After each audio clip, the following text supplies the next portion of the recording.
안녕하세요. 소촌 책방에서 여러분을 만납니다. 광산구청장으로 일하고 있는 민영대입니다. 반갑습니다. 네, 반갑습니다. 소촌 아트팩토리에 보이는 라디오 소촌 책방 프로그램의 첫 진행을 맡게 되셨는데요. 소감이 어떠신가요? 겁나죠. 이게 첫 진행이라고 그러셨잖아요. 저는 첫 출연일 거 아닙니까? 백범 김부 선생님 말씀이 그런 게 있죠.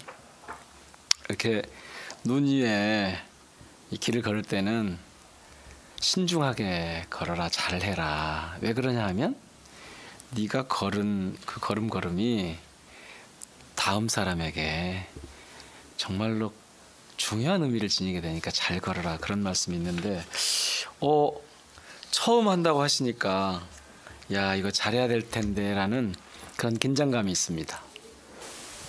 네, 저도 되게 긴장이 많이 되는데요. 예. 네, 그렇다면 구청장님께서 소개해 주실 책이 예. 우리는 이상한 마을에 산다라는 책인데요. 예. 책에 대한 간단한 소개 부탁드리겠습니다. 예. 제가 지금부터 여러분을 말 그대로 이상한 마을로 안내를 하려고 하는데요. 바로 이 책입니다. 책이 되게 표지가 아기자기하게 꾸며졌죠. 이 책은 여기 지금 지음이가 나옵니다만은 댄 핸콕스라고 하는 그 영국의 기자입니다. 우리로 치면 이를테면 독립언론사의 기자 같은 그런 분인데, 이분이 이 마리날레다라고 하는, 여기서 이상한 마을로 표현된 이 마리날레다라고 하는 조그마한 스페인의 도시에 그 주민들하고 함께 생활을 하면서 이 사람들이 어떻게 공동체적 삶을 영위하고 있는가, 이곳은 어떻게 해서 우리가 이상향이라고 생각할 만한 그런 공동체를 꾸려냈는가, 그들의 투쟁, 그들의 미래, 그들의 오늘, 그들의 꿈, 이런 것들을 쭉 정리해 놓은 그런 책입니다. 그러니까 일종의, 여기 표현을 그대로 하자면 나우토피아라고 하던데요. 현재 나우 플러스 유토피아, 이곳에서 어떻게 사람들은 이상적인 공동체 사회를 이루고 살고 있는가, 요걸 이렇게 보여주는 그런 책입니다. 그렇다면 이 책을 특별히 소촌 책방이라는 프로그램에서 소개하게 된 계기가 있으신가요? 예, 제가 지금부터 한 두어 달 전에 3월 하순이죠. 전국 사회연대경제 지방정부협의회라고 있어요. 전국 사회연대경제 지방정부협의회가 있는데, 이곳에 연수기회가 있었습니다. 스페인하고 포르투갈. 지금 말씀드린 이 마리날레다는 스페인에 있는 인구 한 3,000명도 안 되는 조그만 도시거든요. 제가 직접 현지를 봤기 때문에. 그런데 뭘 봤냐 하면, 우리는 통상 지금 살고 있는 우리의 이 현실보다 더 좀 사람답게 좀 살 수 있는, 그러니까 더 좋은 그런 세상 없을까 하고 늘 꿈을 꾸게 돼 있잖아요. 그런데 지금과 같은 방법, 그러니까 자본주의 체제가 계속해서 이 무한 경쟁, 특히 이제 신자유주의 체제에서 오직 돈이 세상을 지배하는 듯한 이런 세상으로부터 벗어나고자 하는 그런 이제 이 여러 가지 시도들이 있는데, 이곳에 가보니까 그분들이 우리가 원하는 세상, 우리가 사는 삶에 대한 나름의 다른 방법, 자기들만의 방법, 이게 지금 책 제목은 우리는 이상한 마을에 산다 이렇게 돼 있는데, 실제로는 The Village Against the World거든요. 그러니까 세상에 거스르는 마을, 이렇게 돼 있는 거죠. 세상을 거스르는 마을. 이때 이 세상은 어떤 세상이냐면 자본주의적인 세계체제거든요. 근데 이 자본주의적 세상에서는 우리가 얼른 상상하기 쉽지 않은 그런 새로운 삶, 다른 삶을 이분들이 영위하고 있었고, 그걸 제 눈으로 직접 가서 확인했으니까 야, 이걸 좀 널리 좀 알릴 필요가 있겠다 싶어서 이 책을 선택을 했습니다. 네, 그렇다면 이젠 책 이야기로 들어가 보겠는데요. 예. 이 책을 보면은 총 8장으로 구성이 있는데요. 예. 이 중에서 특별하게 소개해주고 싶은 장이나 부분이 있다면 어떤 부분인가요? 예. 8장 그리고 이제 뒤에 가면 강수돌 교수께서 이제 해제를 해놨습니다. 경쟁의 가치보다 연대의 가치로 사는 공동체 이렇게 되어 있는데 딱 그겁니다. 자본주의 체제의 경쟁을 이겨내고 연대와 협동으로 어떻게 우리가 살아갈 수 있는가를 보여주는 책인데 이 책에서는 이 책의 그 이를테면 이론적 배경 혹은 사상적 배경이 뭘까 이게 저는 제일 관심사였어요. 쭉 읽으면서 제가 책을 이렇게 밑줄 긋고 잘 읽지 않는데 이건 밑줄 그어가면서 읽었습니다. 왜 그랬냐면 이 마리날레다의 시장이 산체스 고르디오라고 하는 분이거든요. 근데 이분이 나름대로 자신이 이 세계에 대해서 이해하고 해석하고 그리고 그걸 실행하는 이른바 나름의 사상가인 것 같아요. 제가 보기에는.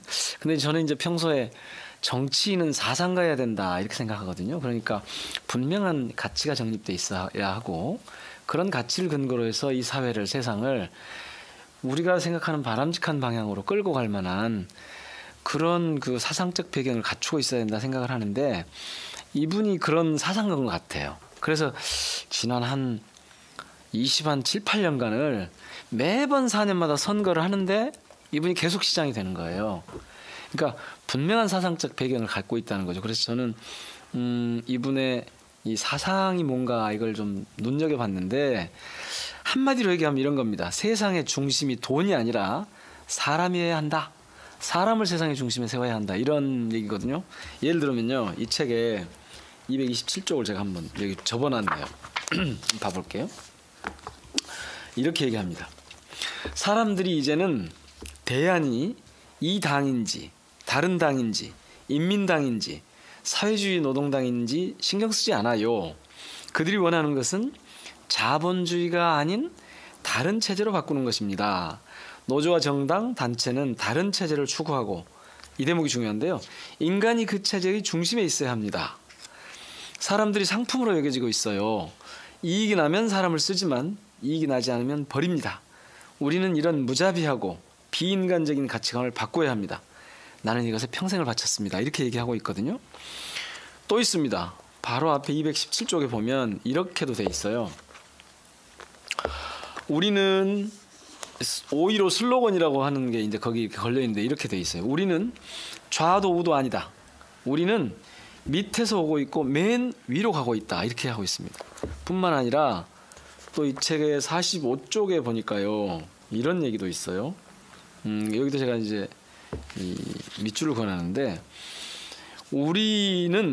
우리가 미래에 원하는 것을 지금 하려고 합니다. 그래서 아까 제가 나우토피아라고 말씀드렸는데 그런 겁니다. 우리가 미래에 이렇게 생각하고 하는 것을 지금 여기서 하려고 한다. 우리는 내일까지 기다리고 싶지 않습니다. 오늘 하고 싶습니다. 우리가 오늘 하기 시작하면 그것이 가능해지고 다른 사람에게 보여줄 수 있는 본보기가 됩니다. 정치를 하는 다른 방법, 경제를 하는 다른 방법, 함께 사는 다른 방법이 있다는 것, 다른 사회가 있다는 것을 보여주는 본보기 말입니다. 이런 얘기를 하고 있죠. 뿐만 아니라 여기는 평화의 꿈, 그러니까 유토피아에 관한 얘기도 하는데 유토피아는 근거 없는 환상이 아닙니다. 유토피아는 사람들이 가진 가장 고귀한 꿈입니다. 투쟁을 통해서 현실로 바꿀 수 있고 바꾸어야 하는 꿈입니다. 평화의 꿈, 즉 공동묘지의 평화가 아니라 평등의 평화를 꿈꾸는 것입니다. 간디가 말했듯이 평화는 단순히 폭력이 없는 것이 아니라 정의를 실천하는 것입니다. 이걸 이제 구체적으로 표현한 게 이렇게 나타나요. 노동자가 생산하는 자원과 부를 소수가 빼앗아가지 않고 그것이 다시 노동자에게 오게 하는 꿈입니다. 이런 식으로 얘기를 하거든요. 그러니까 우리가 만약에 어떤 바람직하다고 여겨지는 세상, 새로운 세상, 유토피아를 만들려고 하면 우리가 원하는 세상을 만들려고 하는 힘이 어디서부터 나와야 되는가 하는 사상적 근거를 딱 이번엔 정립하고 있는 거죠. 우리 자신들로부터, 지금 이 순간으로부터 시작해야 된다. 그렇게 얘기하고 있습니다. 이 책을 읽을 때 산체스 고르디오의 사상에 좀 중점을 맞춰가지고 책을 읽어보면 좀 더 좋을 것 같은데요. 7장의 세상에 맞선 마을, 이 장을 한 번 더 유심히 읽어봐야 될 것 같습니다. 여기 보시면 어떻게 이분들이 지금 이 사상적 배경을 이제 뭐 이렇게 무슨 뭐 크게 이분이 막 교육하고 학습하고 그렇게 하지 않습니다. 중요하게 여기서 이제 봐야 될 이 7장에서 또 봐야 될 게 뭐냐면 제가 이제 거기 현장에 갔을 때요. 물었어요. 여러분들은 그러면 이런 철학, 이런 삶의 방식들을 어디서 학습하고 어디서 교육받냐 그랬더니 우리는 그런 거 가지고 있지 않다. 우리는 우리의 삶, 우리의 생활 이것이 바로 학습이고 교육이다. 따로 이걸 위해서 무슨 이데올로기 학습을 하거나 교육을 받거나 이런 거 없다. 우리가 살고 있는 이 삶 속에 우리의 철학 사상이 담겨 있는 것이고 이것 자체가 교육이지 라고 얘기하더라고요. 그러니까 이제 우리처럼 학습하는 것과 교육받는 것하고 사람들의 삶이 분리되어 있는 것이 아니고 삶을 위한 교육, 삶 속에 있는 학습, 교육이 이루어지고 있는 거죠. 저는 사실 그 얘기 들으면서 우리 사회에 대학을 비롯해서 초등학교부터 학교 현장에 모든 학교 현장에 이런 기본적인 원칙이 좀 관철됐으면 좋겠다 그런 생각을 했습니다. 책에서 나오는 마리날레다의 공동체 운동 중에서 가장 예. 인상적이었던 공동체 운동 하나만 소개해 주세요. 예, 지금 공동체 운동이라고 그러셨는데 그 공동체 운동은 여러 가지 형태로 나타납니다. 가령 10개의 협동조합으로 움직이는 도시거든요. 모든 것이 다 협동조합으로 꾸려져 있습니다. 그런데 저는 오히려 그 공동체 운동의 원리 혹은 기본적인 가치 이게 뭐냐 이걸 좀 말씀드리는 게 좋을 것 같은데요. 한마디로 오늘의 마리날레다를 가능하게 한 것은 다름 아닌 자치입니다. 자치. 이 마을에서의 삶은 미래에 이러이러해야 한다라고 하면 그것을 스스로 사람들이 모여서 한꺼번에 얘기를 합니다. 자, 말씀드린 것처럼 3,000명이 채 안 되는데 놀라지 마십시오. 이 마을에는 이를테면 우리로 치면 이 구에서 만드는 조례라고 하는 게 있지 않습니까? 자치법규죠. 자치법규가 없더라고요. 현장에 가서 봤더니. 자, 시가 일일이 정해놓고 회의를 하는 게 아니고 사안이 있을 때마다 가장 기본적인 것만 정해놓고 중요한 사안이 있을 때마다 이걸 서로 의논합니다. 즉 주민총회를 열어서 직접 민주주의 방식으로 의논을 합니다. 그러니까 거기에는 참여가 전제되어 있는 거죠. 만약에 그 주민총회에 참여하지 않은 보통 한 400~500명이 참여를 하고 중요한 일이 있으면 한 700~800명이 참여를 한대요. 그럼 2,700~800명 되는 인구 중에 그 정도가 참여를 하는데 참여하지 않으면 말할 기회가 없고 거기서 참여하지 않은 사람은 나중에 왜 내 얘기 빼고 했어 이렇게 말할 기회가 권리가 없는 거죠. 참여하지 않았으니까. 참여해서 자기 얘기를 해야 그래서 거기서 관철을 시켜야지 그게 모두에게 룰로 자리를 잡게 됩니다. 그러니까 우리처럼 헌법이나 조례나 이런 걸 갖고 있지 않고 총회를 통해서 합니다. 가장 기본적인 것은 정해놨는데 예를 들면 협동조합에서 이렇게 합니다. 임금 노동자들의 임금을 거의 차이가 없게 만들어놨어요. 대신 노동하는 조건에 따라서 임금이 다르게 노동의 조건에 따라서 일을 주도록 해놨습니다. 근데 문제는 그렇게 이분들이 모여서 스스로 정해놓은 룰에 따라서 그 공동체를 움직여 가는데 이분들이 자치경찰도 없어요. 법적으로 자치경찰을 두게 돼 있는데 이분들은 뭐라고 얘기하냐면 우리는 자치경찰을 둘 돈을 가지고 비용을 가지고 보육이나 문화시설 하는 데 쓰겠다. 이렇게 돼 있기 때문에 이분들은 또 이 문화예술 인프라 시설이 체육 문화 활동을 할 수 있는 인프라가 다른 그런 지역사회에 비해서 한 5배쯤 많아요. 집도 여기는 집값이 매우 싸서 우리 그 기준으로 하면 한 달에 한 2만 원이 채 안 돼요.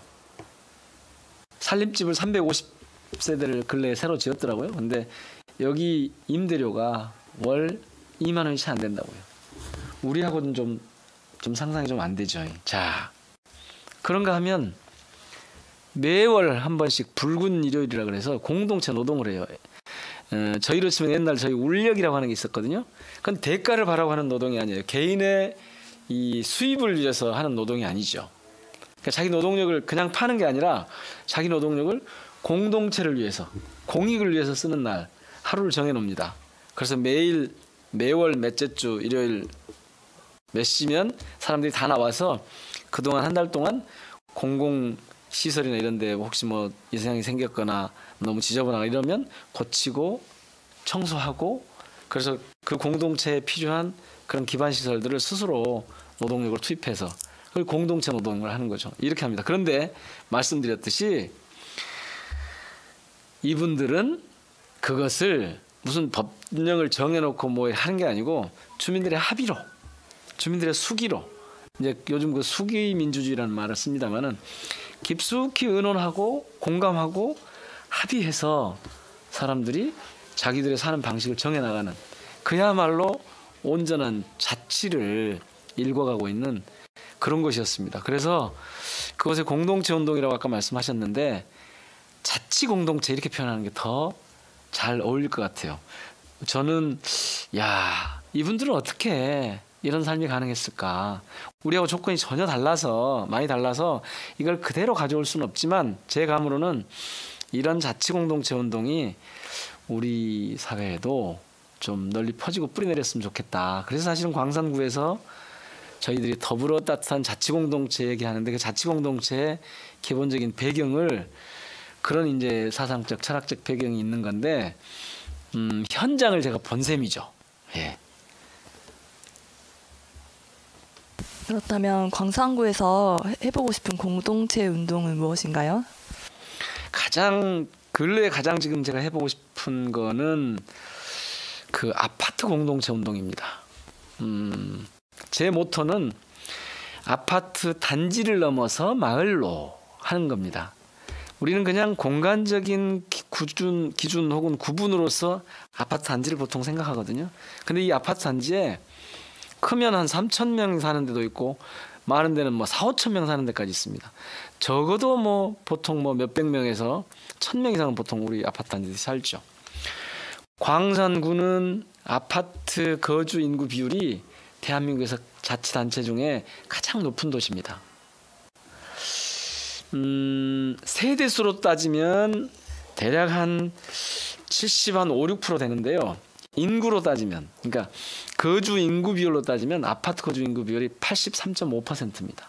그러니까 대한민국에서 가장 그 아파트에 살고 있는 비중이 높은 도시예요. 자, 그러면 아파트 단지가 마을로 바뀌면, 아파트 단지의 공동체적 삶이 가능해진다면, 그러면 광산구가 대체로 공동체적 삶에 자치 공동체를 꾸리는데 접근할 수 있다고 보는 거거든요. 그래서 저희는 아파트 공동체 지원 팀도 만들고 또 중간 지원 조직을 만들어서 아파트 공동체 운동을 확산하는데 좀 힘을 쏟고, 또 각종 아파트 공동체를 이루는데 주민들이 할 수 있는 활동을 지원하는 일도 하고 함께 모여서 공부하는 일도 하고, 근래에는 지금 아파트 공동체 마을 그 워크샵 이렇게 해가지고, 물론 농촌 마을에서도 합니다만은 어떻게 하면 그냥 단지에 불과하다는 것은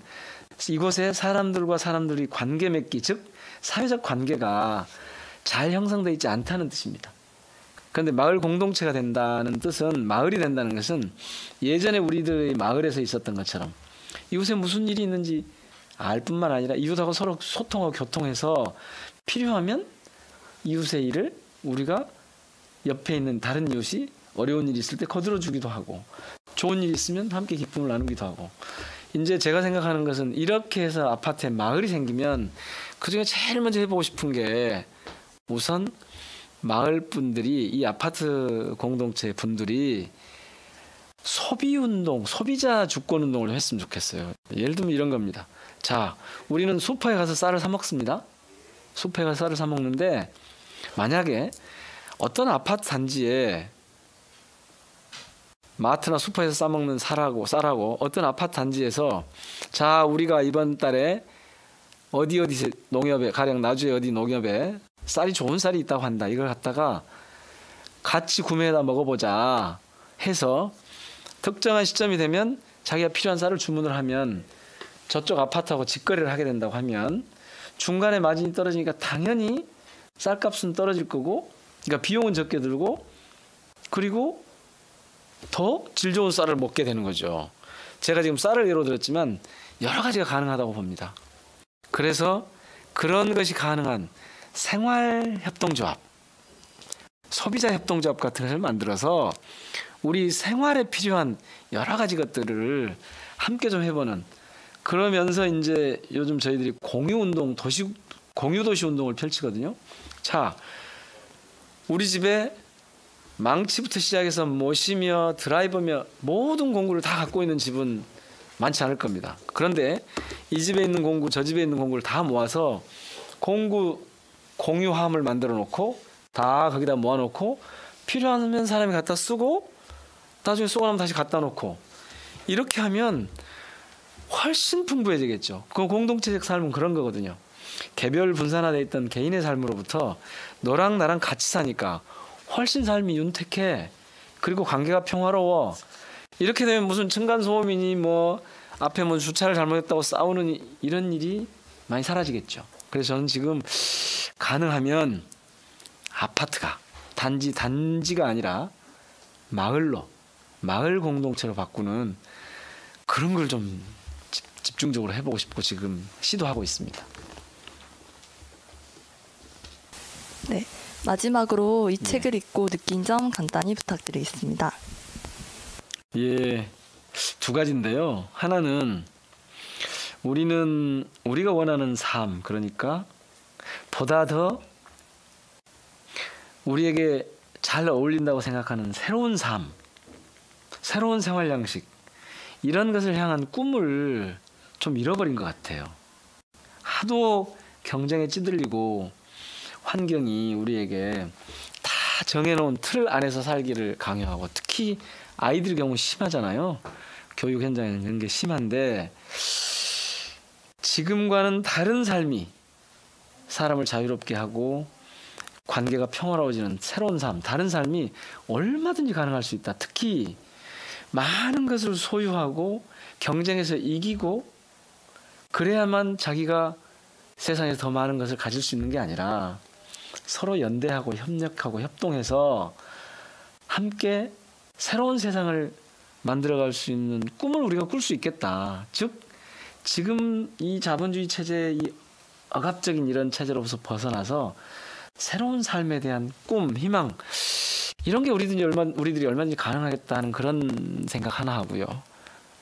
그리고 그것은 결코 그냥 이루어지는 게 아니구나. 다른 모든 일이 마찬가지입니다만은 이런 꿈을 이루기 위해서는 혼자가 아니고 함께 참여하는, 혼자가 아니고 함께 연대하는 그런 과정에서 나올 수 있겠구나. 그런 그 뜻을 우리가 받아들이게 되면 개인이 사적 소유를 통해서 누릴 수 있는 혹은 느낄 수 있는 행복감이나 만족감보다도 공공성을 더 확대하고 더 많은 것을 공유하고 함께 사는 삶을 통해서 어쩌면 더 행복해질 수 있는 것 아닐까, 그런 생각을 하게 되고요. 지금 살고 계시는 게 너무 힘들고 답답하십니까?